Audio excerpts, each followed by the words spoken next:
Imagine creating something with your own hands, and the moment it opens its eyes, you feel fear instead of pride.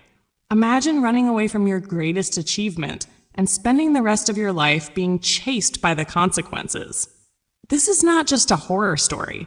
This is a story about loneliness, responsibility, curiosity, and what happens when humans play God without learning how to be human first.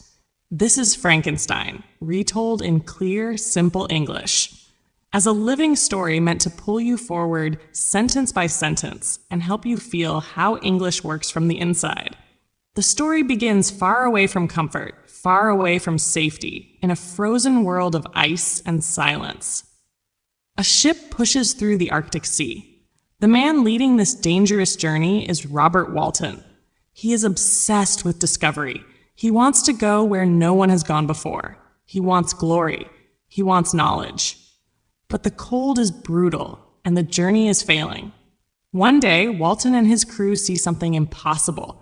Across the ice, they spot a massive figure, moving alone, disappearing into the white distance. The next day, they find another man, nearly frozen to death, drifting on the ice. His name is Victor Frankenstein. Victor is weak, sick, and close to death. Walton saves him and brings him onto the ship. As Victor recovers, Walton listens to his story. And this story, Victor says, is a warning. He tells Walton that unchecked ambition can destroy everything. Walton, hungry for knowledge, leans in, and Victor begins his tale. Victor Frankenstein was born into a loving family in Geneva. As a child, he was curious, intense, and deeply interested in how the world worked. While other children played, Victor studied. He read old books about science, alchemy, and the secrets of life. He wanted to understand nature. But more than that, he wanted power over it. When his mother died young, Victor felt pain and helplessness for the first time. Death became his enemy. He promised himself that he would uncover its secrets. This moment quietly shaped everything that followed.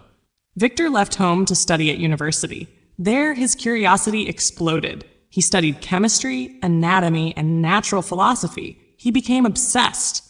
He stopped sleeping properly. He stopped writing to his family.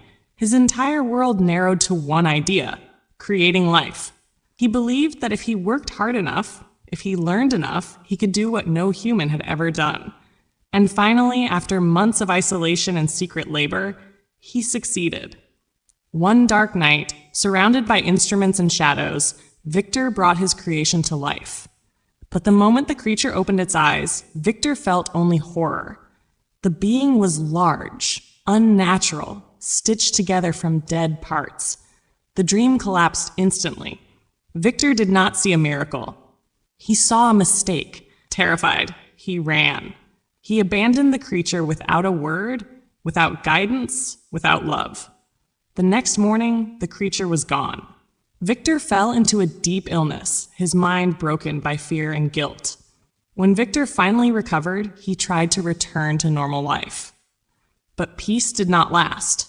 News arrived from home. Victor's youngest brother had been murdered. Shocked and afraid, Victor returned to Geneva. There in the dark mountains, he saw the creature again. And in that moment, Victor knew the truth. The being he created had become a monster not by birth, but by abandonment. The creature confronted Victor and demanded to be heard. And for the first time, the story shifts. The creature tells his side. He explains that he entered the world like a newborn, confused and alone. He felt cold, hunger, pain.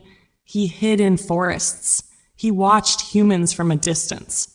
Slowly, he learned language by listening. He learned kindness by observing a poor family help each other survive. He learned love by watching them care. And he learned rejection when he finally revealed himself and was attacked simply for existing. The creature explains that he tried to be good. He tried to help. But every human he met screamed, ran, or attacked him. Even his creator rejected him. Loneliness twisted into anger.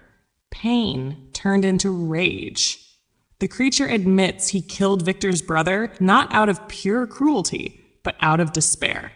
He wanted Victor to feel the loneliness he felt every day. The creature makes a demand.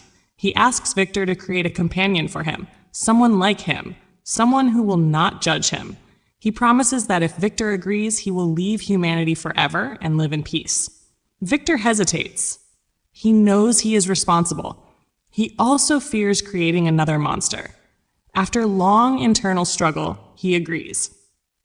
Victor travels far away to work in secret again. As he begins creating a second being, doubt overwhelms him. He imagines two creatures breeding, spreading misery. At the last moment, he destroys the unfinished companion.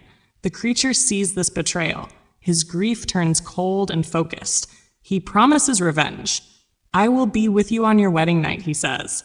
From that moment on, Victor lives in fear. Everyone he loves becomes a target. His best friend is murdered.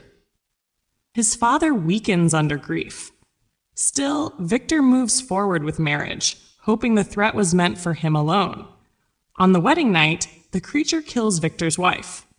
In that moment, Victor's world ends completely. Now, the roles reverse. Victor becomes the hunter. He chases the creature across countries, across frozen lands, driven only by revenge. This chase leads him to the Arctic, where his story meets Walton's. Victor finishes his tale aboard the ship, warning Walton not to follow his path. Soon after, Victor dies. Walton believes the story is over. But one night, he finds the creature aboard the ship, mourning Victor's body. The creature speaks again, not with anger, but with exhaustion and sorrow. He says he never wanted evil. He wanted connection. He wanted responsibility from his creator. He admits his crimes. He admits his pain. And he says that now, with Victor dead, his purpose is gone. He plans to end his own life, disappearing into the ice forever. The creature leaves. The ship turns back. And the story ends, not with triumph, but with silence. Frankenstein is not really about monsters. It is about neglect. It is about curiosity without care. It is about what happens when intelligence grows faster than empathy.